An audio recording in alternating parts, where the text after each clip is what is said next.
So when we're lucky enough to have a network, we need to take these minds and kick off this event in the right way.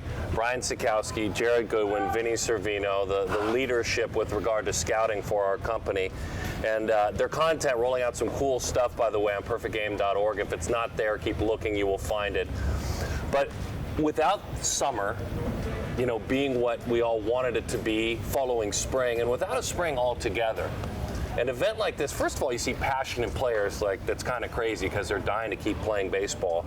And for guys like you, this event's everything. When you talk to players and college coaches who can't be here, what does this year's event mean?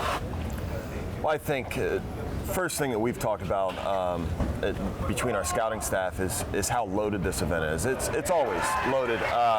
Unique setting this year, being in Fort Myers, and that's been 2020, and that's fine. But there hasn't been this many top-ranked players that have shown up to the WWBA in years, and nobody's turned it down. You know, everybody's showing up. A couple arms, obviously, that had a heavier workload this summer have shut down, but it's only a couple. So for me, it's the hitters. Everybody that we wanted to see is here, and they're all going to be on 3 different quads.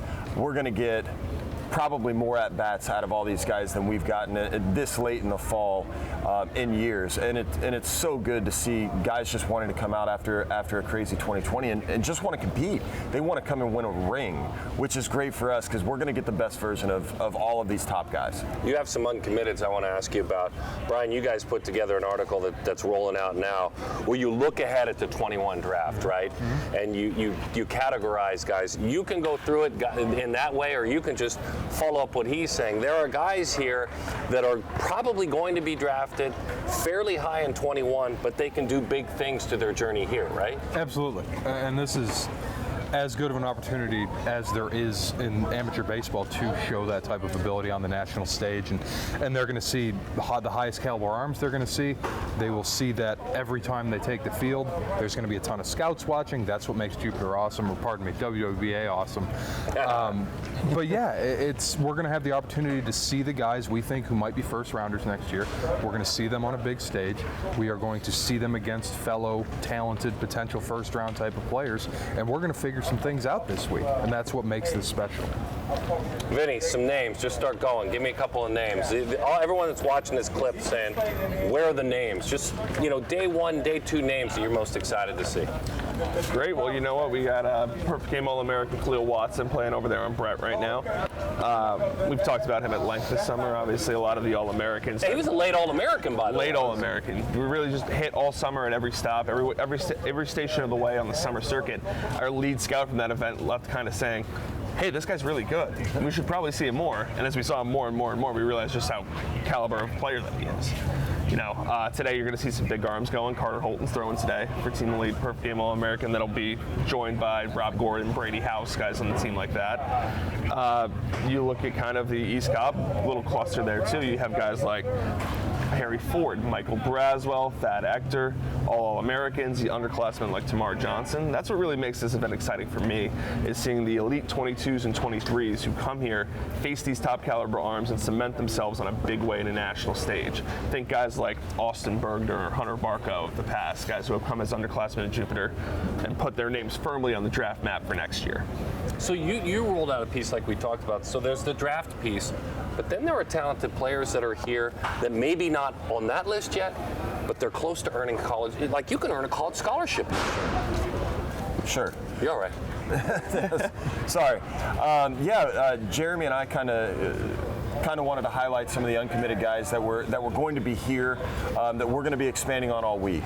This is a feature, obviously, that we did of kind of our top-ranked guys to begin with, and it's going to lead into everybody that kind of pops up here. And we're going to split it up to make sure it's kind of easy to read for those college coaches that haven't been able to be out on the circuit the entire summer. So we're going to come out with separate pieces, kind of highlighting the day here in Jupiter, and then highlighting those uncommitted kids. And it started out with a list last night, and just a couple guys. I mean, Sean Smith, you know, we can't believe, he's still uncommitted because as a scouting staff, we just love the. Who is he? Where's he from?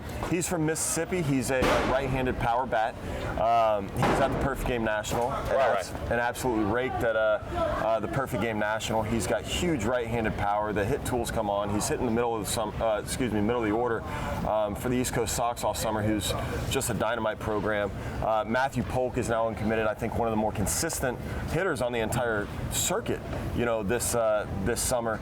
And a guy like that being uncommitted this late is really unheard of. So he gets to come here and compete against the best competition to really see, who he is. First off for us, but for colleges, you're not gonna have a lot of questions after you see these uncommitted guys in this event. So we're gonna really do a good job of making sure we split that up for college coaches, and we give them kind of those eyes that aren't here. Of course, we're streaming everything, which is great. They can watch, but different angles of cameras, different opinions from us being there live, and make sure we cover that from our angle absolutely thoroughly. Christian Batista is my favorite. That's another guy we talked about. Out of Jersey. Yeah, out of Jersey. And Christian Batista, this is, interestingly enough, this is his first Perfect Game tournament. He's on a PG manufactured team, basically. Yes. Built team. PG Navy? PG Navy. Not to be confused with the Canes. Or... Of course, yeah, no. Right. And he showed up at the Atlantic Fall Atlantic Coast showcase and took a monster BP, and Todd Coffey and Jerry Miller were there covering it and just raved about this kid. And this was during BP, and we're like, yeah, good BP, whatever. It's nice, great for a kid in his first event. Well, then he comes out in the game and hits a no-doubt home run, barrels up everything as he's playing, and we're like, this is what makes Perfect Game cool. This is what makes the WWBA cool. We see a guy in a showcase, now he's coming to his first event, and this is the first event. So it's going to be exciting to see a guy like that we don't really know a lot about.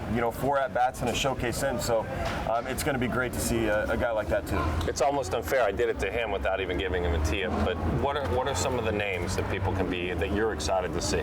Well, as we talked about, Vin and I did a draft preview article for this event that will be out momentarily, I'd imagine, that folks can see on perfectgame.org. And one of the sections that we broke players down into was we each made some projection picks.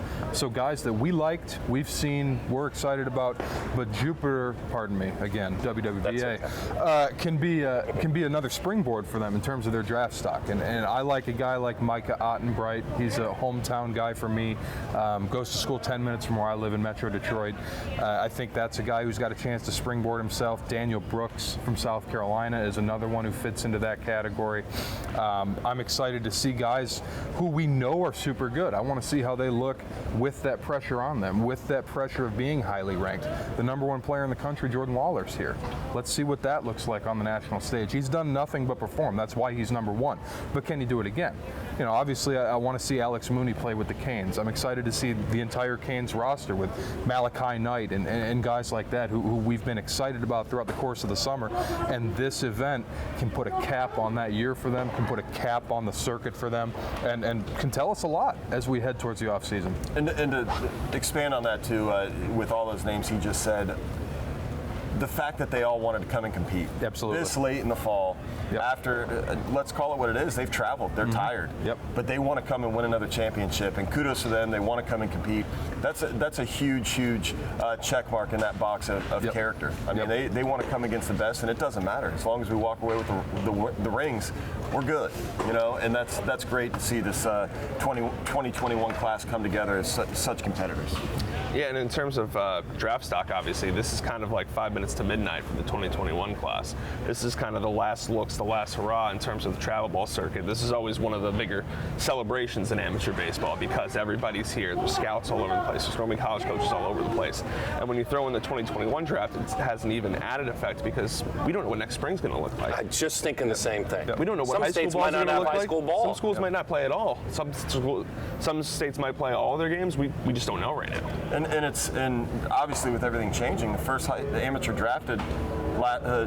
player drafted last year didn't play a high school game. Perfect Game All-American Robert Hassel. Yeah. And this may be, the last time anybody gets to see him play live. We just don't know. Favorite memory over the last few years where you've seen a dude and he became a dude even more. Any of you guys, any that you've seen over the last couple of years covering this event, how many is this for you? This is my 7th or 8th. So you've seen some guys. It's, I mean, the one that jumps to mind, and it's one that scouts kind of talk about in whispered circles even to this day, was when Austin Bergner was an underclassman and came to Jupiter. He was 2 months into his junior year of high school, Windermere prep guy, right, Jered, from the Orlando area. Yep. He was 93, 96 with an unbelievable curveball and a good changeup and threw strikes. And everyone watching was like, why isn't this guy eligible in this draft? Like, that's the guy I want. And Bergner's now pitching in Pro Bowl with the Tigers after a good career at UNC. But that was one of my first Jupiters, if not my first one.